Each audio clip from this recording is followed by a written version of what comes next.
and welcome to our latest edition of Tech Check, where we bring you all the major developments from the world of tech. I'm Sahil Maniktala, and I will take you through everything tech that happened over this week. So this week also saw Prime Minister Modi's visit to Israel, and in the process making history by becoming the first Indian Prime Minister to do so.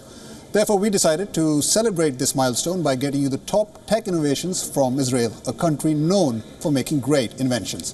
In fact, did you know that the USB flash drive was invented in Israel?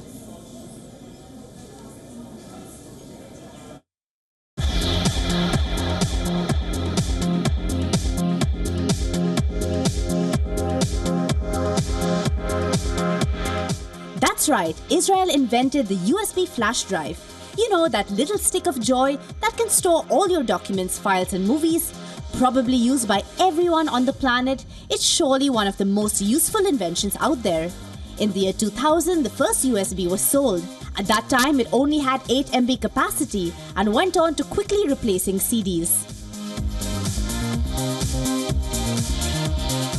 Israel also developed the pill cam, a pill that can be swallowed to record images of the digestive tract. Launched in 2001, PillCam is now considered the most accurate way of doing endoscopy and is widely used in the field of medicine. The capsule is said to have more than 1.5 million users in over 75 countries worldwide. Next on our list is Rewalk, a wearable exoskeleton that enables individuals with lower limb paralysis to walk again. Invented in 2011 by Dr. Amit Goffer, an Israeli entrepreneur, Rewalk simulates the natural style of walking through powerful motion sensors. Though this technology users can even climb stairs, since its launch, the Rewalk device is being used by more than 1,000 people in the world today.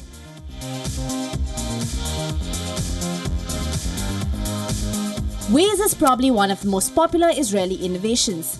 In fact, no Israeli startup list would be complete without mentioning it.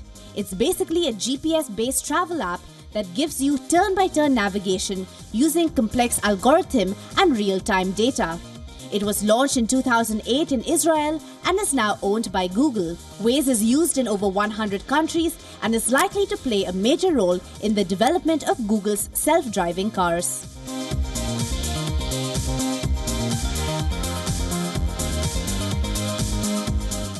And fifth on our list is Viber. The instant messaging and free calling app was developed in Israel. You can download the app on any smartphone and make calls across the world for free using Wi-Fi. In 2013, Viber had more than 200 million users. Bureau Report, WION. Now, in an attempt to crack down on spammers, Facebook will start hiding public posts from users sharing vast amounts of content per day. Using a new algorithm, Facebook will determine which posts are seen from friends, advertisers and other sources. The social network said that it wants to make their feeds more informative by filtering and hiding posts from pesky users who use clickbaits and sensationalized articles to cause spamming. However, Facebook's new policy does not apply to videos, photos, check-ins and status updates. Apart from fixing the oversharing dilemma, Facebook is also expected to bring out a new Discover tab for Messenger in order to ensure better user engagement with chatbots and brands. The groundwork for everyone else to do the other things that they're doing. Adopted babies through Facebook.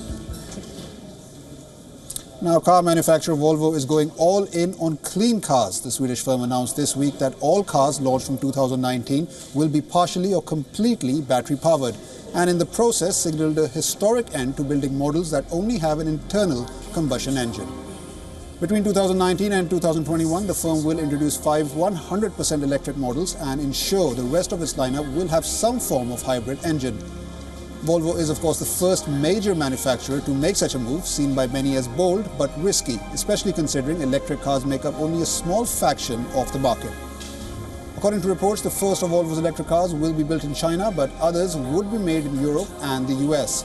Several other major car makers, including Renault and BMW, have also declared ambitious plans for electric cars after pressure from government bodies, which they see as a key way of tackling air pollution and climate change.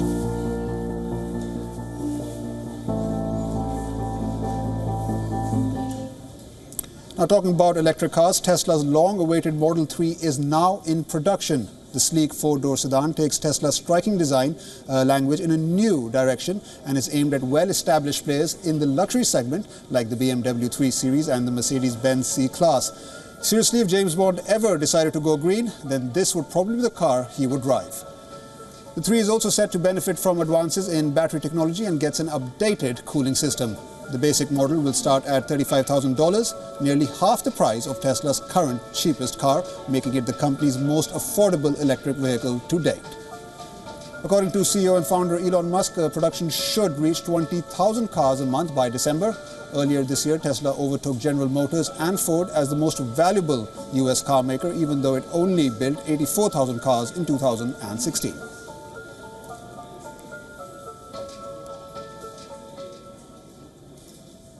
According to reports, software giant Microsoft is all set to lay off thousands of employees around the world in an attempt to reorganize its sales force. The company is planning to make the job cuts as part of a restructuring that will focus more on cloud services. Last year in July, Microsoft announced its plans to cut an additional 2,850 jobs over the year, largely related to its exiting the smartphone business.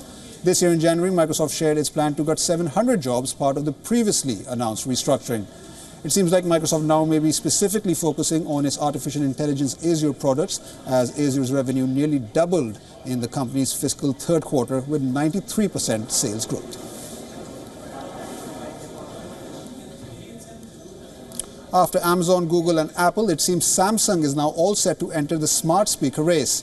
According to a report by the Wall Street Journal, Samsung is building a smart speaker based on its digital assistant Bixby. The report also went on to say that the speaker is currently being developed under the codename Vega and is still in early stages of development. So that means Samsung fans shouldn't break their banks just yet, because it will take a good amount of time till it comes to production. The reason behind this is because Bixby itself, which lacks functionality of its prime feature, Bixby Voice. Of course, Samsung will have plenty of competition to contend with if its speakers makes it to store shelves. Besides the Echo range, there is Google Home, Microsoft's Cortana-based Invoke, and Apple's HomePod. More companies like HP and Intel are also expected to join the smart speaker race by the end of this year. So the question is, how will the South Korean tech giant convince people to choose the Vega over the rest?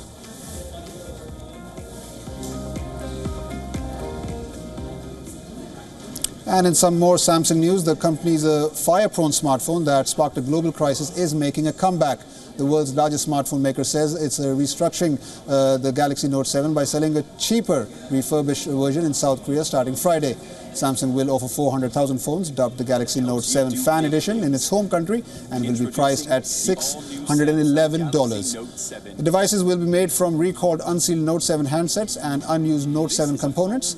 And according to Samsung, the new batteries for the refurbished devices will have a lower capacity than those of the original Note 7s, but have passed new safety measures implemented following the recall. Now, Samsung was forced to hold sales of Note 7 in October, roughly 2 months after its launch, due to fire-prone batteries from 2 different suppliers. The incident cost Samsung over $5 billion in operating profit and damaged its reputation, though the firm has since recovered with the successful launch of the Galaxy S8. With a more sensitive tip, it's evolved. Now, Motorola is betting big on the future of modular phones and Moto mods. During a press event in Ghana, Africa, the company announced its upcoming Moto 360 camera Moto mod for the Moto Z smartphones. Unfortunately, little is known about the Moto 360 camera mod itself, not even the price or a potential launch date for that matter.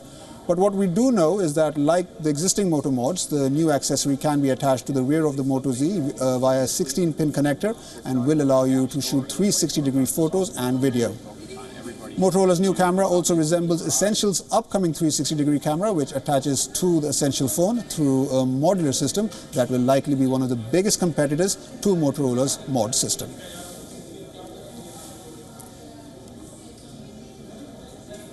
Now, Xiaomi has announced a list of 14 phones that qualify to get an Android Nougat update. According to the reports, there are 14 Xiaomi phones that are going to be upgraded. The list goes on to say that 10 out of 14 Xiaomi phones will get Android 7.0 update, and only 4 are eligible for an Android 7.1 update in the days to come. As pointed out in the report, the devices that will be upgraded to Android 7.0 are the Xiaomi Red 4X, Xiaomi Mi Max, Mi Note 2, Redmi Note 4X, Mi Mix, Mi 5, Mi 5S and Mi 5S Plus.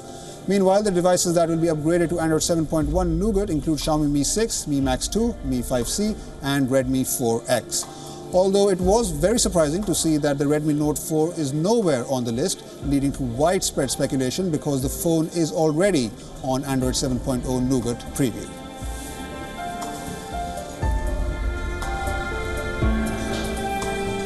Well, that's it for this edition of Tech Check. For all the latest gadget reviews and trends, make sure you tune in to our weekly technology program, Tech It Out, every Saturday at 6:30 p.m. and every Sunday at 3:30 p.m.